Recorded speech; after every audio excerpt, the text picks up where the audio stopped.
Hey there, and welcome back to the VEX IQ Guide.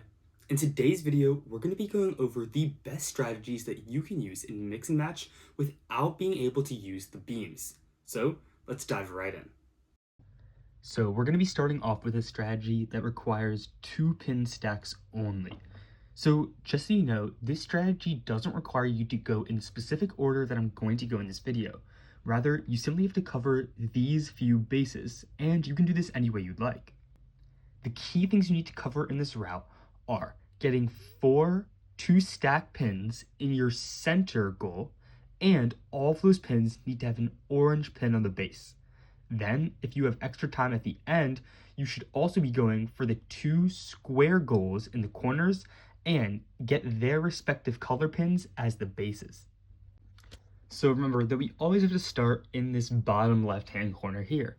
What we're going to be doing first is we're going to be grabbing this close orange pin, and then we're going to place our color preload on top of it. Then we're going to be pushing it into the center goal here, and already off the bat, you're scoring points. Then we're going to be going to our preload station and grabbing a colored pin. Then we're going to be going to this orange pin here and placing our colored pin on top of the orange pin. And to finish the cycle, we're going to be placing it once again in this middle goal, right here. Now we're simply repeating this process once again. We're going to be grabbing this colored red pin here, then grabbing the orange pin here, and finally placing that stack on this goal here. And then we're repeating the process again. We grab the colored blue pin, then put it on the colored orange pin, and then place it on the middle goal to complete all 4 of those middle goal pin stacks. Again, you don't have to do this the exact way that I did, but you do need to do one thing exactly like I did. And what that is always getting your red or blue color pin first on your robot. Then you have to place this on top of the orange pin. This way, the orange pin will always be on the bottom. Now we're going to be going for our square goals. This time, we're going to need to get the orange pin first and then place it on our colored pin so that the color pin goes in the bottom. What we're going to be doing is grabbing the orange pin, as you can see here, then going to the match load zone for the blue pin, and then going all the way across to the square blue goal. Once that's done, we're basically going to be doing the same thing but with the red side this time. We're going to be going over to the orange pin here, then to the red match load zone and placing the orange pin on the red one, so the red is on the bottom. Then we'll be going over to the red goal, the square goal, and finishing off the match by placing the pin stack there. Now this is a lot of stuff to do in just 1 minute, and honestly, unless you totally perfect it, it's nearly impossible. So if you have an alliance that has a similar scoring potential to you, here's how I would split up the tasks. I would have each robot do 2 of the orange bases and 1 of the colored bases. All in all, there's 6 tasks total, 4 orange bases and 2 colored bases. So by splitting it evenly like this, both of you do half of the work.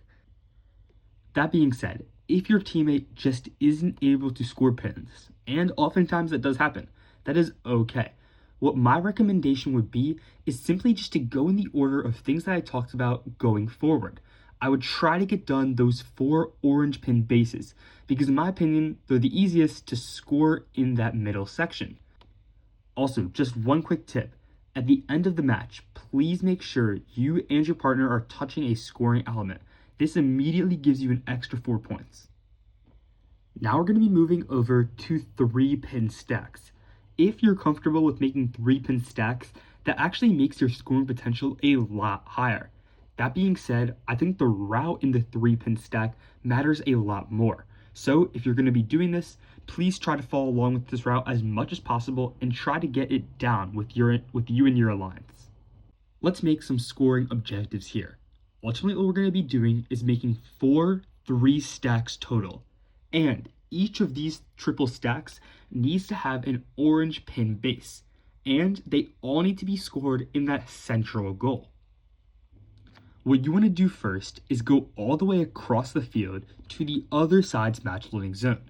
Then you're going to be placing your preload onto that colored match load. And then you're going to be coming over to this orange pin right here. That orange pin should then be on the bottom. And then you're going to be placing it in the middle central goal. Now we have 1 of 4 done, and we're going to hear a second easy one done right now. We're going to be going over to this blue pin, then placing it on the red pin, and then placing that stack on this orange pin here. And we'll be placing it now in the middle central goal. We're going to be going over to this blue side match loading zone. Then we have to go all the way across the field to the red side in order to make that stack. Then we grab an orange pin and get the final 3 stack and place it in the central goal. Now we're just repeating this process one more time. We're going to be going all the way across to the match loading zone, then the other match loading zone, and we place that on top of an orange pin and put it in the center.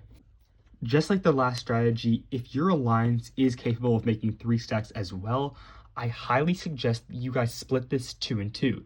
You do 1 3-stack and your alliance does the other.